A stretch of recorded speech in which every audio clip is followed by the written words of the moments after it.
선거를 앞두고 여론조사 공화국이라는 말이 나올 정도로 많은 여론조사가 이루어지고 있습니다.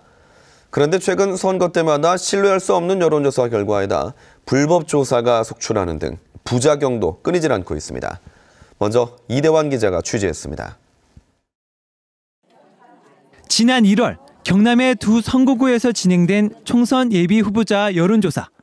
공직선거법상 후보 간 공정한 기회를 위해 각 후보자 이름 순서는 돌아가며 불러주게 돼 있지만 해당 조사기관은 특정 후보를 첫 번째로 아예 고정했습니다.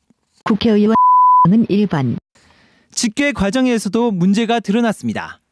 선관위 조사 결과 당시 여론조사 최종 응답자 가운데 절반가량이 집계에서 아예 빠진 것으로 나타났습니다.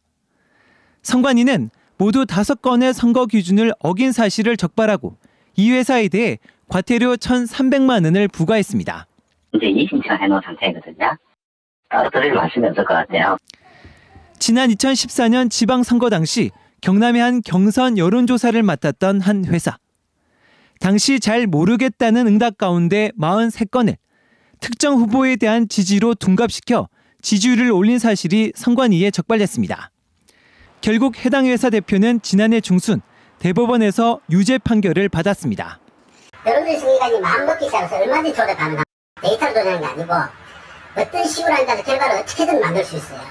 지난 지방선거에서 선관위에 적발돼 처벌받은 불법 여론조사는 전국에서 모두 86건. 선관위가 이번 총선에서도 경남 7건 등 전국 60여 건에 대해 특별조사에 착수하는 등 여론조사를 둘러싼 잡음은 끊이지 않고 있습니다.